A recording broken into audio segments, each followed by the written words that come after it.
Pues acabamos de escuchar a las voces celestiales del grupazo Heart con la canción These Dreams y continuamos ahora sí con filosofía, ahora sí está Angélica, ya resolvimos los problemas técnicos y pues vamos a hablar algo así de los cerezos, ¿no, Angélica? Bueno, vas a hablar más bien, yo no, tú vas a hablar de los cerezos. Así es, Marta. Buenas noches a todos. Raúl y a ¿Qué todos tal? quienes nos Buenas noches. escuchan. Amigos, invitados, gracias por estar aquí y acompañarnos con un capítulo más de Filosofía Viva. Y sí, el tema de hoy que quise traer y compartir con ustedes se llama Entre las flores del cerezo. Y bueno, quise compartir con ustedes algo que tenía que ver con una película y que empieza así. Fue aquel día en el que no hubo vuelta atrás. Me estaban cuestionando la vida, mis cimientos de quien fuera comenzaron a temblar. Estaba frente a mi computadora viendo aquel frío mirar por el que atravesaban Trudy y Rudy, aquel matrimonio de aquella región del sudeste de Alemania. Trudy y Rudy parecían un matrimonio como el tuyo, el del vecino, el mío en mi cabeza, o el que puede estar en París, Berlín o en la punta de Chile. Una pareja más frente a esos años de convivencia, esa familiaridad desgastada, una jubilación en puerta y una nueva etapa por descubrir. Rudy sabe que tiene que enfrentar ese nuevo mundo, donde sale de escena y tiene que hacerse a un lado de la productividad, donde sabe que debe intentar hacerse valer por la mirada de quien se lo permita, y quizá entonces sea el tiempo de salir a conocer aquello de lo que uno se privó frente a tantos años por cumplir ese deber. Evitaré contarles la historia, pues no acostumbro a platicar el hilo de una cinta, pero lo que sí quiero platicarles es la mía frente a esa película, esa historia que ha repercutido en mi destino. Se trata de una pareja que vive en Alemania. El tiempo parece ser el mismo de aquel año en que la vi, que fue en el año del 2008. Trudy y Rudy son dos adultos mayores. Tienen alrededor como de entre 50, no, me parece que ya pegados a los 60 años. Viven solos y de un momento a otro son sorprendidos por la muerte de ella. Es así como de repente se aparecen los sueños sin cumplir, las promesas olvidadas, la vida está en donde ni lo que tanto le gustaba hacer. Rudy, él, sabe que tiene una respuesta por construir frente a esa continuidad y bajo una nueva identidad al andar a solas. Rudy regala aquel viaje a su marido. Rudy decide atravesar su duelo en Japón con uno de sus hijos quien vive en Tokio, pues era sabido por su hijo que su madre tenía un particular afecto por esas tierras japonesas. Trudy, ella deseaba conocer aquella montaña de Fuji y descubrir eso que encontraba en la danza Butó. Es Rudy quien se muda a esas tierras tratando de descubrir a Trudy. No sabe qué hacer. ¿Será el idioma? ¿Será el choque generacional? No sabe qué es eso que más que recordarle su extranjeridad le recuerda su condición de ser ajeno. Un día, caminando por aquel parque, se encuentra aquella mujer. Yu. La ve hablando sola. No, más bien gesticulando sola. Y cómo no, si parece ser una mendiga viviendo en medio del pasto y árboles del cerezo. Él no sabe cómo, pero se ve atrapado por ella. Su escucha, sus risas, su atención. Así, él recobra la voz, o más bien tiene voz, un nombre, una historia. Él empieza a gozar de ella y no sabe cómo es que se enredó ahí, pero se sabe vivo. Así, los dos comienzan en esa convivencia donde ella le habla a través de la danza butó y él bajo un lenguaje de dibujos, imágenes y fotografías, pues no hay necesidad de hablar el mismo idioma para entenderse. Rudy se siente, se sabe triste y no sabe qué hacer frente a ese sentir, donde ni todo ese dinero de su retiro le podrá regalar aquella vista de Fuji o Fuji a su mujer, ya fallecida. Pero es ahí donde sabe que quizá ese sea su último sentido de estar en esa tierra.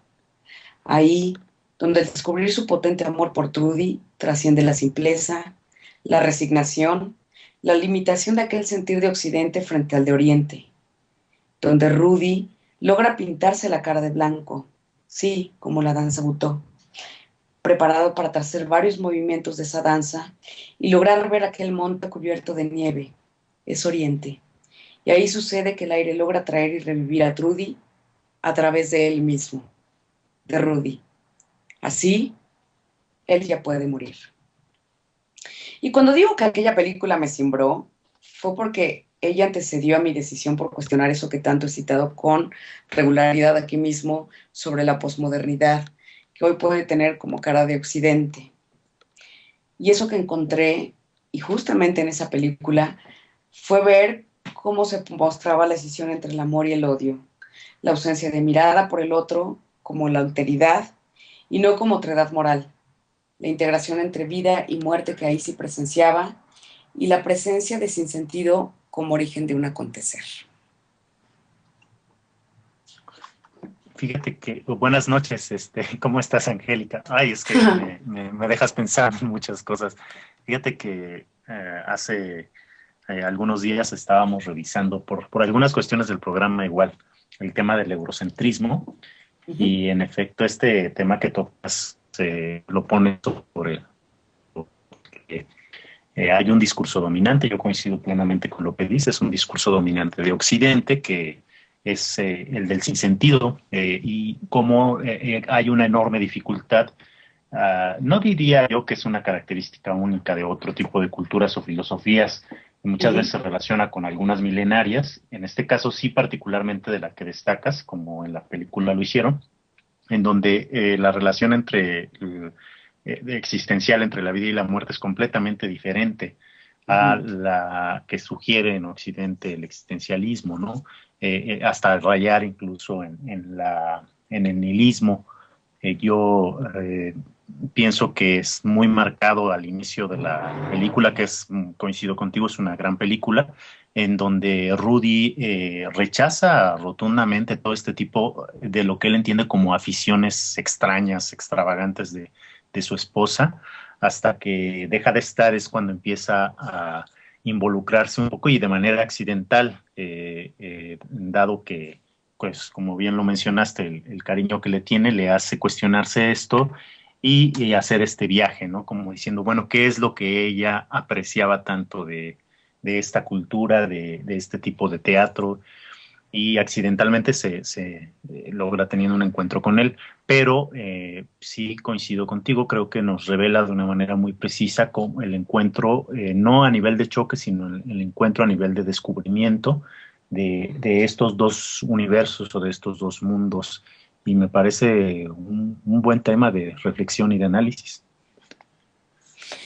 Sí, Raúl, algo que a mí me costó trabajo, de hecho bueno, a ver, empezaría por decir que quise hablar de estos dos mundos porque viene como antesala de los siguientes temas que quisiera seguir tocando, pero algo se está tocando en mí que tiene que ver de repente entre fe y razón, entre cuestionamiento mucho más positivista quizá que este nuevo pensar. Vaya, por ahí tengo como un choque y dije, ¿por dónde le empiezo a entrar? Y esto me pareció como una forma quizás suavecita y justamente recordando esto que me pasó en ese año, que en verdad fue bastante... Eh, yo también no quise ser como cantante de solamente en Occidente. Ocurre de esta manera, ¿no? El mismo Japón, frente a la globalización, pues, está tomando sistemas económicos que influyen en esta percepción y esta concepción individual. Pero bueno, creo que lo que intento es quizá como poner sobre la mesa estos dos universos donde parecen a veces dividirse o anteponerse. Incluso yo me hago la pregunta si lo mismo pensará Oriente de Occidente, al menos Occidente lo sabe de Oriente, como esto disociado, distinto, no sé si Oriente si lo vea a Occidente, pero bueno, definitivamente se pone en Occidente esta idea de cierta frialdad que curiosamente es mostrada en Alemania, en Berlín, donde esta directora alemana trae estos recursos. Ni siquiera sé si fue su intención. A varios compañeros que les he preguntado, quienes han podido ver esta película, pues nadie me ha dicho esto. Incluso me dicen, no, pues fíjate que por ahí yo nunca lo pensé, ¿no? Pero incluso yo dije, pues a lo mejor yo creo que estoy viendo de más o apeló a cierta susceptibilidad de mi momento.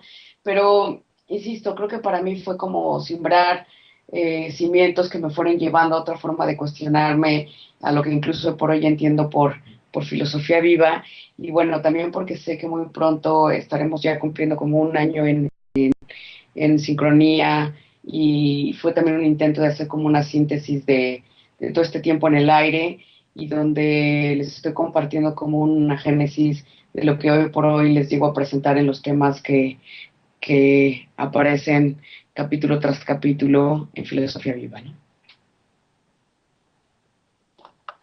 Pues sí, me parece que es una buena manera de hacerlo y como de cerrar algo que se considera simbólicamente un ciclo aquí en Sincronía y bueno, supongo también en tus trabajos de reflexión. Yo espero que como dices, a partir de, bueno, en los próximos programas podamos darle continuidad a varios más de estos temas, de estas reflexiones tuyas en torno a esta forma de apreciar estos dos mundos, como nos los exhibes. Y mientras tanto, no queda más que despedirnos por hoy. Y muchísimas gracias por tu participación, Angélica. Buenas noches. Y Buenas vamos con, noches. y vámonos con un poco